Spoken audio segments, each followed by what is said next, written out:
Hello everyone, welcome to ज्ञान park. तो जैसा कि दोस्तों रेलवे एएलपी एंड टेक्नीशियन शिफ्टी 2 का जो रिजल्ट है वो डिक्लेयर हो चुका है कट ऑफ लिस्ट के साथ। और रिजल्ट डिक्लेयर होने के बाद लगभग सभी के कंप्लेंट्स हैं कि उनके मार्क्स घट गए हैं और कुछ लोग के मार्क्स इतने घट गए हैं कि वे लोग फेल भी हो चुके हैं। तो और दोस्तों इस सारी चीज़ों का जो मेन जिम्मेदार माना जा रहा है वो नॉर्मलाइजेशन प्रोसेस को लेकर के। तो दोस्तों इसी के रिगार्डिंग आरआरबी बोर्ड भोपाल के ऑफिशियल वेबसाइट पर एक नोटिफिकेशन जारी किया गया है नॉर्मलाइजेशन प्रोसेस को लेकर के, और सारी चीज़ों का आंसर दिया गया है जिसे मैं इस वीडियो में एक एक करके डिस्कस करूंगा कि क्या इन्होंने बोला है। तो दोस्तों आप देख सकते हैं यहाँ पर नोटिफिकेशन मैंने ओपन कर रखा है जिसमें इन्होंने बोला है कि normalization of marks in shift 2 under CEN number 01/2018 is a scientific and statistical process. तो दोस्तों इनका कहना है कि जो नॉर्मलाइजेशन जो किए गए हैं CEN नंबर 01/2018 के एग्जाम में वो एक साइंटिफिक और स्टैटिस्टिकल प्रोसेस है। इसके बाद दोस्तों इन्होंने कुछ पैराज वगैरह इन्होंने दिया है जिसे डिस्क्राइब किया, जिसको मैं बताता हूँ कि जैसे कि इन्होंने पैरा 1 में बोला है कि जो आरआरबी की जो भी एग्जाम कंडक्ट होते हैं तो उसमें एक्सेप्शनली जो है लार्ज अमाउंट ऑफ कैंडिडेट उसको पार्टिसिपेट करते हैं, और इसकी वजह से क्या होता है कि जो आपके एग्जामिनेशन होते हैं वो मल्टीपल सेशन में कराने पड़ते हैं, जैसा कि आपका CBT 2 एग्जाम जो है वो 10 सेशन में हुआ। अब दोस्तों इसमें क्या होता है कि जो एग्जाम्स होते हैं तो इसमें इन्होंने एक चीज़ और मेंशन किया है कि जो आपके एग्जाम्स हुए हैं तो उसमें जो नोटिस थी पहले वाली ऑफिशियल, तो उसके पैरा 6 में बोला गया था कि जो अगर एग्जाम्स आपके मल्टीपल शिफ्ट में होते हैं तो उसमें नॉर्मलाइजेशन होगा ऑल स्टेजेस में। इसके बाद दोस्तों जो सेकंड पैरा इन्होंने बोला है कि सेकंड पैरा ये बोला गया कि सेम जब मल्टीपल सेशंस में एग्जाम जब कंडक्ट होते हैं आपके तो सेम सिलेबस के लिए ही आपके मल्टीपल क्वेश्चन सेट तैयार करने पड़ते हैं, और इसमें रेलवे पूरी एफर्ट लगाता है कि कोई चांस ना हो वेरिएशन का जो डिफिकल्टी लेवल में किसी भी क्वेश्चंस को लेकर के किसी भी सेशन में। बट फिर भी क्या होता है कि कैंडिडेट के सेम कैलिबर के ना होने की वजह से या फिर उनके वेरिएशन में मतलब उनकी जो IQ लेवल में वेरिएशन होने की वजह से क्या होता है कि कुछ शिफ्ट वगैरह वो डिफिकल्ट सा बन जाते हैं कुछ ज़्यादा ही किसी अदर शिफ्ट के या सेशन के कंपैरिजन में। तो इन्हीं चीज़ों को इक्वलाइज करने के लिए रेलवे जो है एक नॉर्मलाइजेशन स्टैटिस्टिकल फार्मूला को अपनाता है कि ताकि जो मार्क्स है यूनिवर्सली जो है जो डिफिकल्टी लेवल है वो रिस्टोर हो सके। इसके बाद दोस्तों इन्होंने एक चीज़ और बोला है थर्ड पैरा में कि जो नॉर्मलाइजेशन जो प्रोसेस है by RRB is a scientific and statistical process. मतलब ये कहना ही नहीं का फिर से यही है कि जो फार्मूले इन्होंने यूज किया है वो साइंटिफिक और स्टैटिस्टिकल प्रोसेस है नॉर्मलाइजेशन का, और it is a not a process of awarding grace mark. ये कोई भी एक प्रोसेस नहीं है कि किसी को अवार्ड कर दिया जाए ग्रेस मार्क के तौर पे, किसी को ज़्यादा या किसी को कम। इसके बाद इन्होंने कुछ फार्मूले यूज किया है यहाँ पर कि कौन से फार्मूले यूज करते हैं नॉर्मलाइजेशन का, जिसे आप देख सकते हैं यहाँ पर। और इस दोस्तों इसके ये सारी डिस्क्रिप्शन है कि S2 क्या है S1 क्या है, यही सारी चीज़ें हैं। इसके बाद इन्होंने बोला कि इसमें क्या क्या इन्वॉल्व होता है इस प्रोसेस में। तो एक होता है रॉ स्कोर ऑफ कैंडिडेट, और दूसरी चीज़ की मीन और standard deviation of raw mark of एक तो कैंडिडेट का उसी सेशन में, as well as other session जो एग्जाम कंडक्ट हो रहे हैं उसमें। तो ये सारी चीज़ें इन्वॉल्व हो रही है। इसके बाद अगेन इन्होंने बोला है कि जो रॉ स्कोर है वो computed as under as follow. अब आपका रॉ स्कोर कैसे कैलकुलेट किया जा रहा है, तो देखिए मान लीजिए आपके जो जो टोटल क्वेश्चन आए थे 100 आए थे, उसमें क्या हुआ कि 98 करेक्ट है और 2 क्या हुआ इनकरेक्ट हो गए।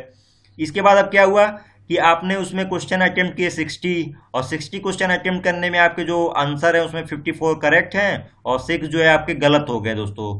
अब गलत होने के बाद यहाँ पर देखिए क्या है कि आपके पॉजिटिव मार्क 54 आ गए और नेगेटिव मार्क्स क्या आ गए 2 हो गए। तो आप यहाँ नेगेटिव जब करेंगे तो 52 हुए। अब दोस्तों इसमें स्कोर आउट किया है कि जो प्रो रेटेड मार्क निकालना है 100 में, तो वो कैसे निकालना है कि 52 अपन अब क्या है 98 इंटू 100। तो अब आपका है दोस्तों यहाँ बोले हैं कि यहाँ पर 53 आपका क्या है कि आपका प्रो रेटेड मार्क होगा। अब अगले में क्या बोला गया है कि अब दोस्तों इसमें ये बोला है कि जो आपकी जो अदर सेशन की जो मीन ली जाएगी, तो सारे सेशन में जो हाईएस्ट मीन मार्क्स होंगे अमंग ऑल द सेशन वही ली जाएगी दोस्तों। जी हाँ दोस्तों, जो आपको वहाँ पर ऊपर डाउट था कि बेस और जो base mean best standard deviation किसका लिया जाएगा, तो दोस्तों जो हाईएस्ट जिसमें हाईएस्ट जो चीज़ रहेगी क्या बोलते हैं हाईएस्ट मीन मार्क्स जिसमें आएगा जिस सेशन में, तो उसी को लिया जाएगा। इसमें उन्होंने कुछ बोला है कि कुछ कैंडिडेट किसी में ऐसा भी हो सकता है कि उसके प्रो रेटेड मार्क और नॉर्मलाइजेशन जो सेम है, और इसको क्या इन्होंने एग्जाम्पल 5 में इन्हें इलेबोरेट डिस्क्राइब किया है। इसके बाद दोस्तों यहाँ पर कुछ इन्होंने एग्जाम्पल्स वगैरह दिया है कि कैसे कैसे कैलकुलेशन होती है। जैसे एग्जाम्पल 1 में क्या है कि किसी कंसिडर किया गया कि किसी कैंडिडेट के सेशन 6 में उसका रॉ मार्क 90 है और जब नॉर्मलाइजेशन किया जाता है कि 105 है। इसका मतलब आप देख सकते हैं दोस्तों कि इसके जो मार्क्स है ये आउट ऑफ 100 से ज़्यादा भी जा सकते हैं। ऐसे ही दोस्तों कुछ मार्क्स ऐसे यहाँ पे कैलकुलेट किए गए हैं कि किसी मार्क 45 थे तो उनके 53 हो गए। फिर किसी सेशन में किसी के 55 थे तो उनके मार्क्स घट गए हैं, 53 हो गए हैं। ऐसे फिर एक कंडीशन ये भी दिखाया गया है कि किसी के रॉ मार्क 85 आ रहे थे बट उनके और भी घट के 81 आ गए हैं। किसी में ऐसा भी दिखाया गया कि किसी के मार्क 40 आ रहे थे तो उनके मार्क 40 ही रह गए, नो चेंज।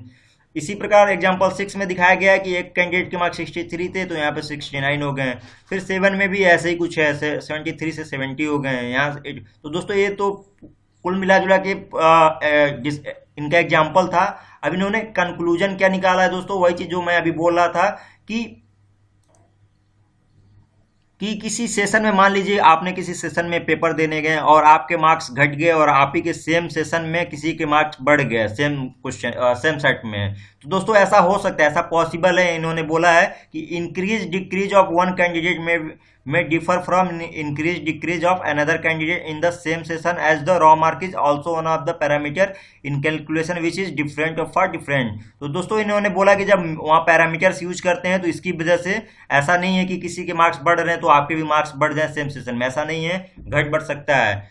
फिर दोस्तों यही चीज यहाँ बोला गया है कि अगले में normalise mark can be decrease for one candidate and increase for another candidate in the same session, जो कि मैंने यहाँ पर बताया और इसको इन्होंने ऊपर बता दिया।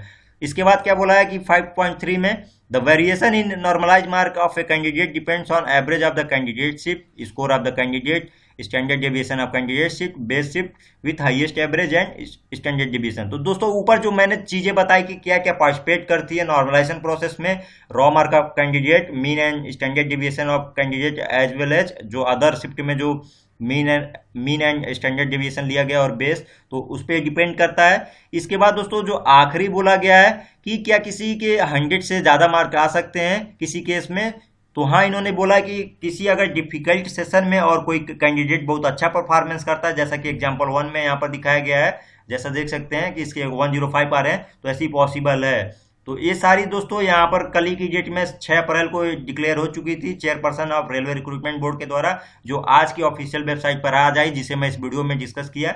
दोस्तों ये इसका मैं ऑफिशियल लिंक दे दूंगा आप लोगों को डिस्क्रिप्शन बॉक्स में, जिसे आप डाउनलोड कर सकते हैं इस जो भी ये पेज है पीडीएफ लिंक। तो दोस्तों यही सारी चीजें थी नॉर्मलाइजेशन को लेकर के जिसे मैं इसमें डिस्कस किया हूं।